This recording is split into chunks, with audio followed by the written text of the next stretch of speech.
السلام عليكم عمو. وعليكم السلام. انتوا سوريين عمو؟ اي نعم سوريين، خير ان شاء الله.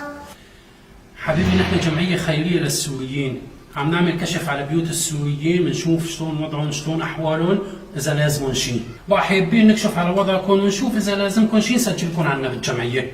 سلامتك، ما لازمنا شيء غير رحمة الله. طيب خذ لي طريق خليني ادخل اكشف على البيت واسجل شوية معلومات عنكم. عم بقولك ما لازمنا شيء. لك ابني حتى ولو ما لازمكم شيء، لازم اكشف على البيت واسجل شوية معلومات، هذا شغلنا نحن. تفضل.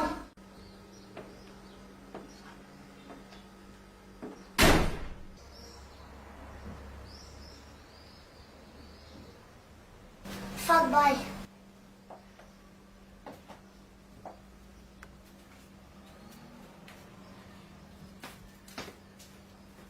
والله عبالكم مجهزين صفرة الافطار وطبخ ونفخ وروايح، ولسه بتقولوا السوريين محتاجين؟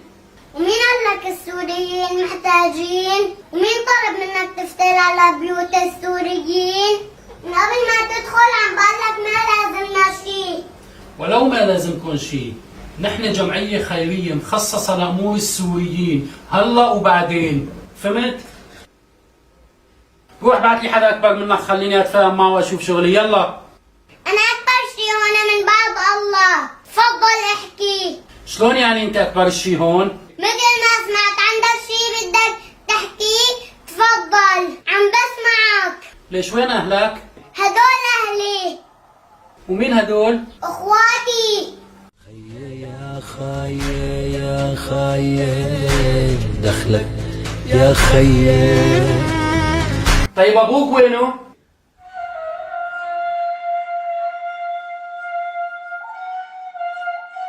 لك أبوك وينه؟ شهيد. شهيد. لك حاجبك كذب وتمثيل، هذا الدرس حفظناه، لسه كل ما بدخل على بيت سوريين بقولوا لي رجال شهيد مشان تشحدوا وتاخذوا اللي بدكم اياه، عيب؟ فشرت بعينك. تفضل اطلع لبرا.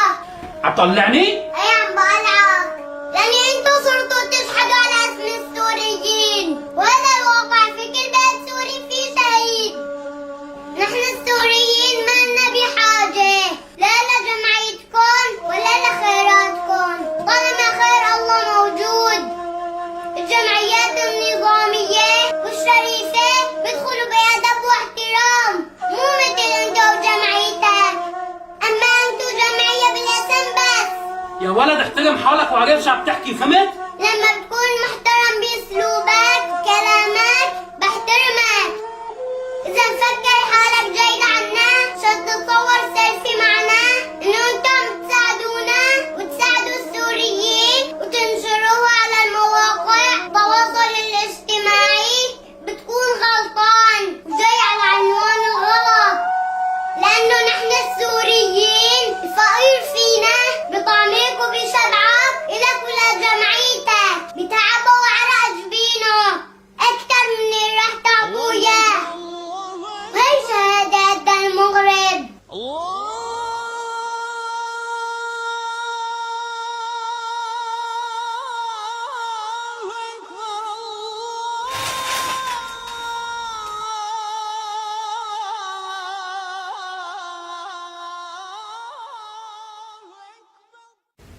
شوربة؟ والله عبالكم مجهزين صفرة الافطار وطبخ ونفخ وروايح، ولسه بتقولوا السوريين محتاجين؟ شو هذا؟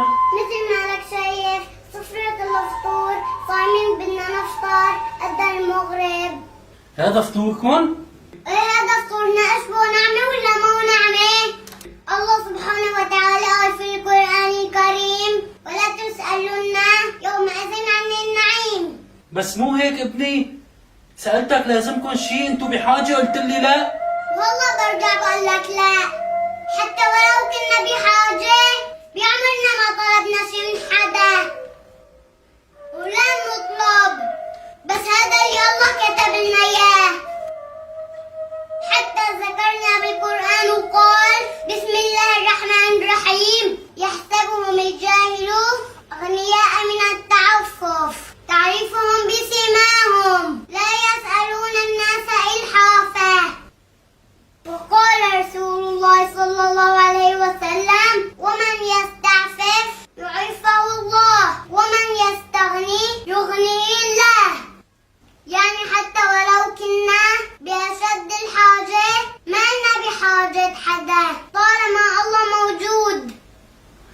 حبيبتني امك وينها؟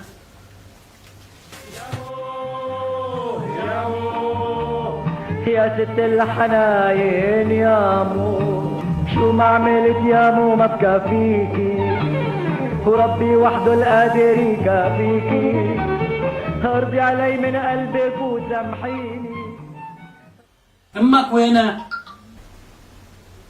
ما نعرف عنها شي، عايشة ولا ميتة؟ اختفت بالحرب بسوريا.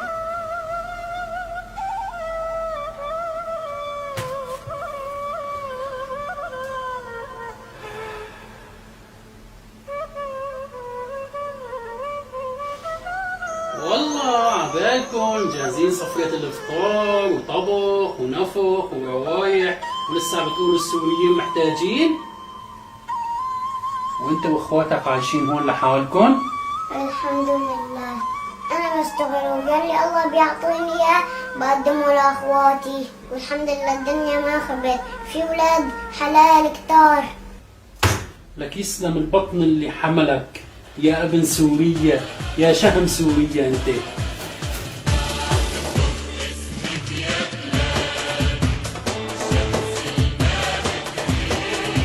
وإلى هنا تنتهي حلقتنا اليوم عن طفل سوري يتيم يوجه رسالة لكل دول العالم الجزء الثاني. انتظروني في الجزء الثالث ودمتم بخير والله